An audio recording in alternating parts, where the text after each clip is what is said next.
안녕하세요. 알기 쉬운 성경 이야기. 오늘은 여러분과 함께 열왕기 하를 같이 나눠 가도록 하겠습니다. 지난주에 열왕기 상을 통해서 우리는 그 북왕국 이스라엘과 남유다로 나라가 갈라지고, 그리고 그 왕들의 잘못된 믿음, 잘못된 통치로 많은 어려움을 겪는다는 내용을 잠시 살펴봤는데요. 열왕기 하는 참 내용도 많고, 그리고 더 암울한 내용이 많이 나옵니다. 그래서 이 방대한 내용이라 하나하나 다루기는 너무 좀 양이 많아서 전체적인 그런 내용을 좀 오늘 다루고, 이 속에 담겨 있는 그 하나님의 마음에 대한 이야기를 오늘 여러분과 함께 같이 알기 쉬운 성경 이야기 열왕기 하편을 통해서 나눠 보려고 합니다. 열왕기상 마지막에 보면 아합의 아들 아하시아가 어떻게 통치를 했냐 하면, 여기 보면 그런 말씀이 열왕기상 22장 52절에 그가 여호와 앞에 악을 행하여 그의 아버지의 길과 그의 어머니의 길과 이스라엘에게 범죄하게 한 느바의 아들 여로보암의 길을 행하며 라고 성경은 증거하고 있습니다. 그래서 이 열왕기하가 시작되는 아시아 왕 이후의 이야기가 미로 짐작이 돼요. 어떠한 죄를 범했는지. 그래서 북왕국 이스라엘은 아수르에 의해서, 그리고 130년 정도 지난 후에 또 남유다는 바벨론에 의해서 이제 멸망을 하게 됩니다. 그 내용을 잠깐 좀 여러분과 함께 먼저 말씀을 가지고 살펴보려고 하는데요. 열왕기하 17장에 보면 북왕국 이스라엘이 멸망하게 된 이유를 이렇게 좀 말씀한 내용이 나옵니다. 먼저 그 부분을 좀 같이 찾아보려고 하는데요. 열왕기하 17장 10절 말씀부터 제가 잠깐 읽어드리도록 하겠습니다. 또 높은 언덕과 푸른 나무 아래에는 어느 곳에나 돌 기둥들과 아세라 목상들을 세웠으며, 주께서 그들의 면전에서 내쫓으신 이방 나라들처럼 모든 산당에서 분향을 하여 주의 진노를 일으키는 악한 일을 하였으며, 또한 주께서 그들에게 하지 말라고 하신 우상 숭배를 하였다. 그런데도 주께서는 이스라엘과 유다의 여러 예언자와 선견자를 보내시어 충고하셨다. 너희는 너희의 그 악한 길에서부터 돌아서서 내가 너희 조상에게 명하고 또 나의 종 예언자들을 시켜 내가 너희에게 준 모든 율법에 따라 나의 명령과 나의 율례를 지켜라. 그러나 그들은 끝내 듣지 아니하고 주님이신 그들의 하나님께 신실하지 못하였던 그들의 조상들처럼 그들은 완고하였다. 라는 열왕기하 17장의 말씀으로 북왕국 이스라엘이 아수르에서 멸망하는 그런 내용 중에 그 이유가 나오게 되지요. 남유다는 별반 다른가요? 물론 남유다에는 또 선지자들도, 그리고 또 선한 왕들이 좀 있었습니다. 여러분 잘 아시는 히스기야 왕도 있었고, 그 다음에 또 요시야 왕도 있었고, 둘 다 우리 민족이 사는 길은 종교개혁이다 해서 두 왕 모두 다 종교개혁을 부르짖고 종교개혁을 실제로 이루는 내용이 나오는데, 이게 계속 지속이 되지 않습니다. 워낙 악함이 가득하고 죄가 가득하다 보니 그렇게 중간중간에 어떻게 보면 선한 왕, 선한 선지자들을 통한 그러한 회개의 시간, 기회를 모두 다 잃어버리게 됐죠. 열왕기하 24장에 보면 시드기야가 왕이 되었을 때에, 이게 이제 이런 말씀이 있어요. 마지막 왕인데, 시드기야가 왕이 되었을 때 그는 21살이었다. 그는 예루살렘에서 11해 동안 다스렸다. 그의 어머니 하브달은 림나 출신으로 에레미야의 딸이다. 그는 여호와 김이 하였던 것과 똑같이 주께서 보시기에 악한 일을 하였다. 이게 이제 남유다의 마지막 왕의 모습입니다. 주께서 보시기에 악한 일을 하였다. 그렇게 기회를 주었는데요. 열왕기 상과 열왕기 하서를 통해 보면 정말 하나님이 어떤 분인지를 좀 알 것 같아요.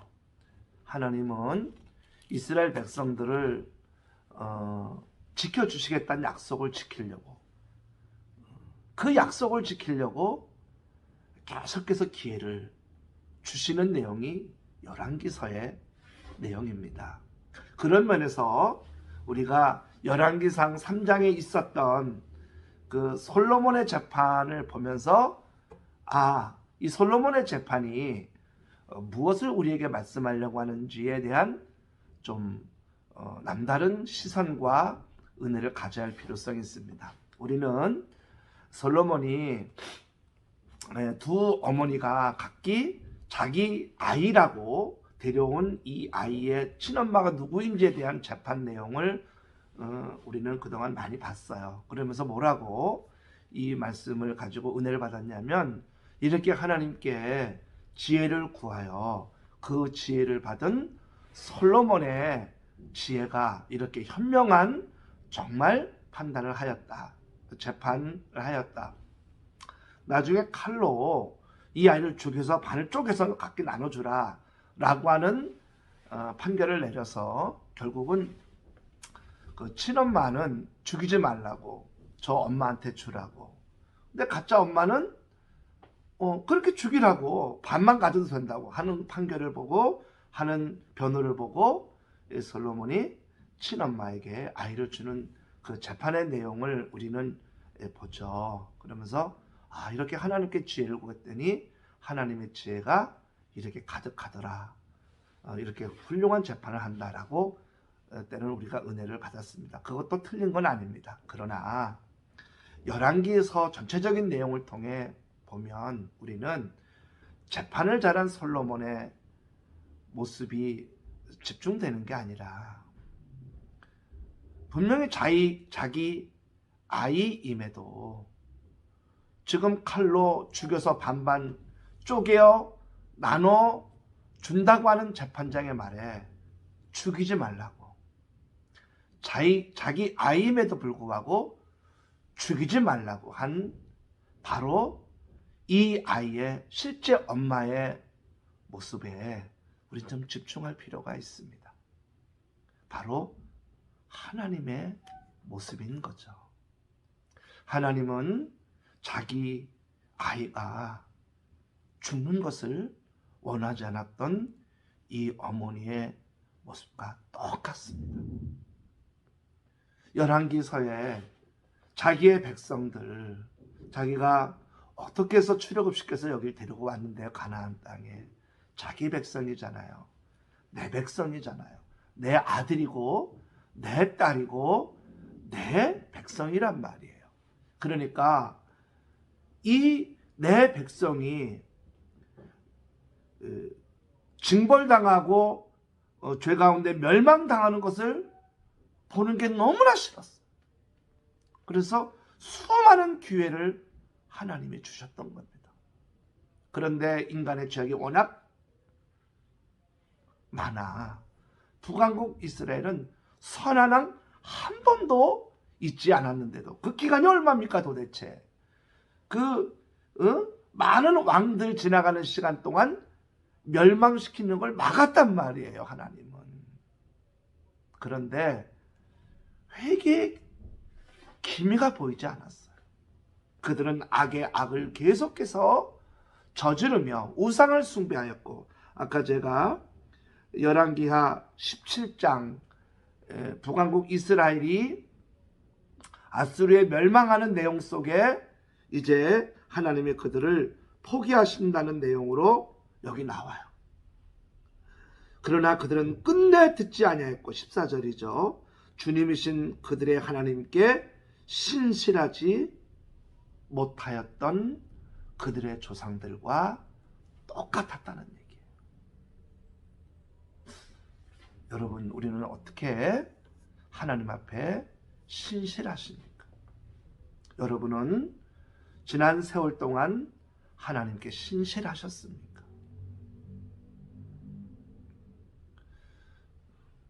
2023년도 여러분, 하나님께 신실한 주의 백성들이 되기를 주님의 이름으로 축원합니다.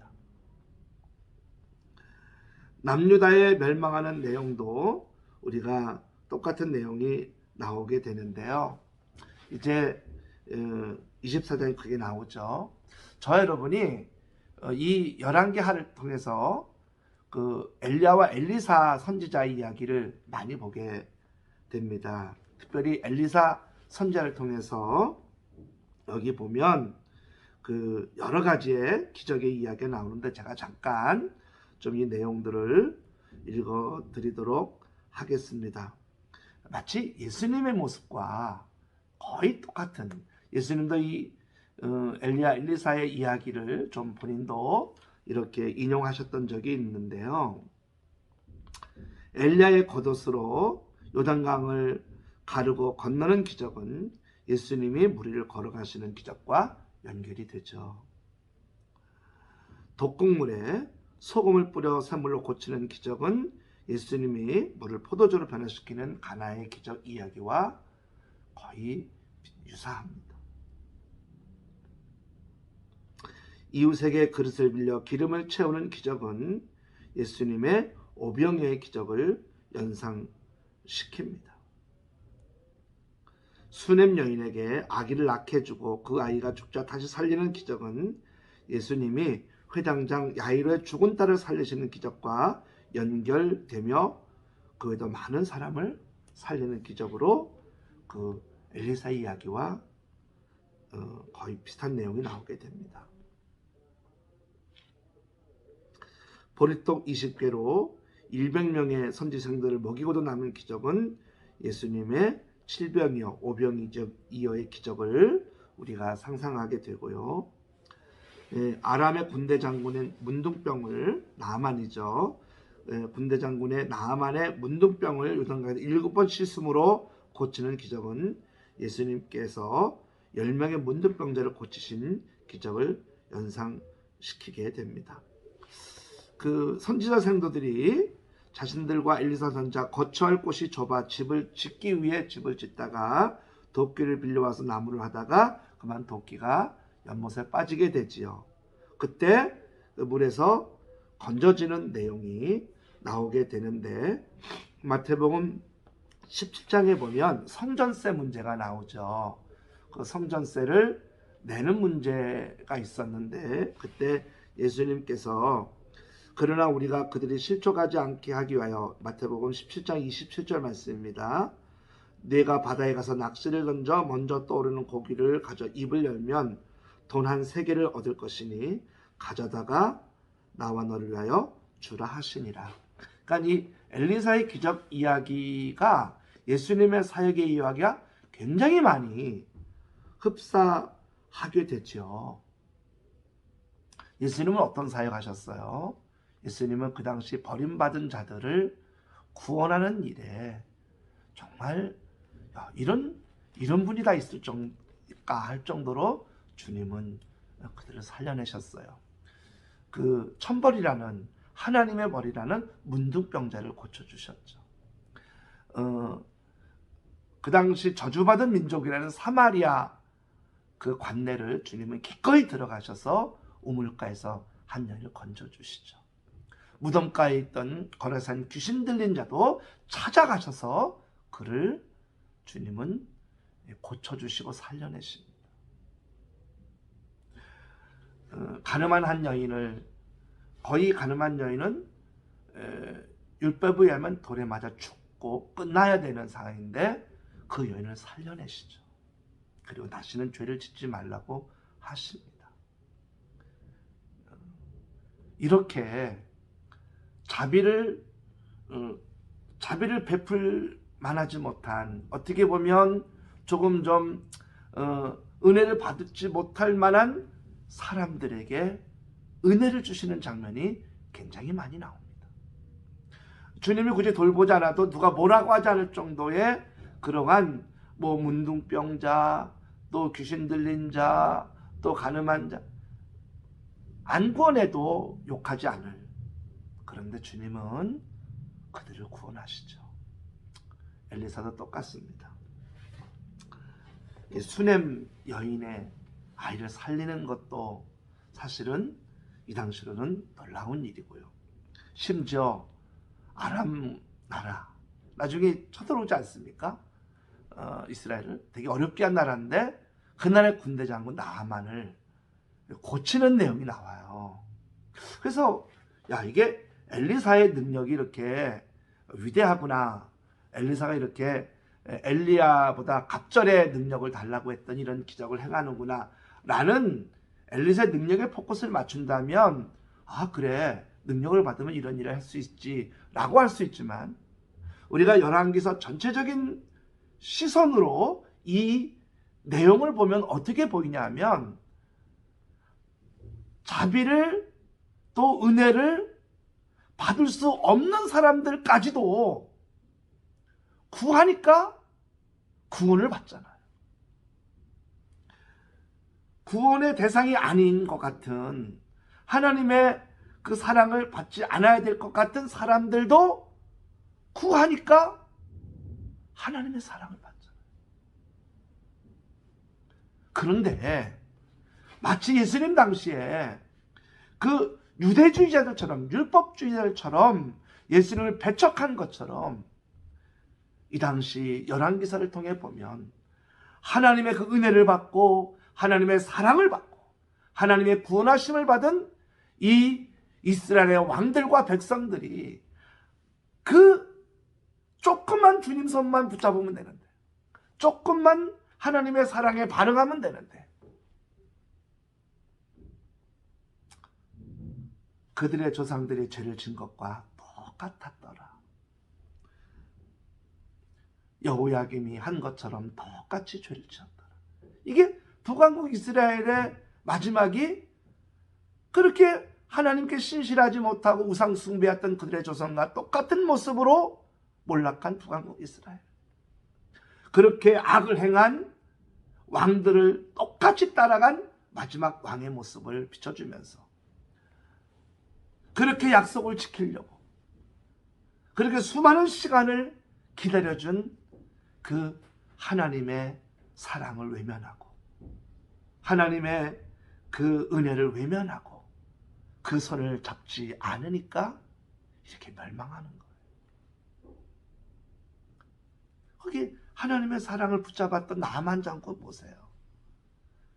자비를 받지 말아야 될 그 사람마저도 잡으니까 구원받잖아요. 치유를 받는단 말이에요. 이게 열왕기서에 그냥 그대로 나오는 거예요. 그대로. 하나님 어떤 하나님이에요?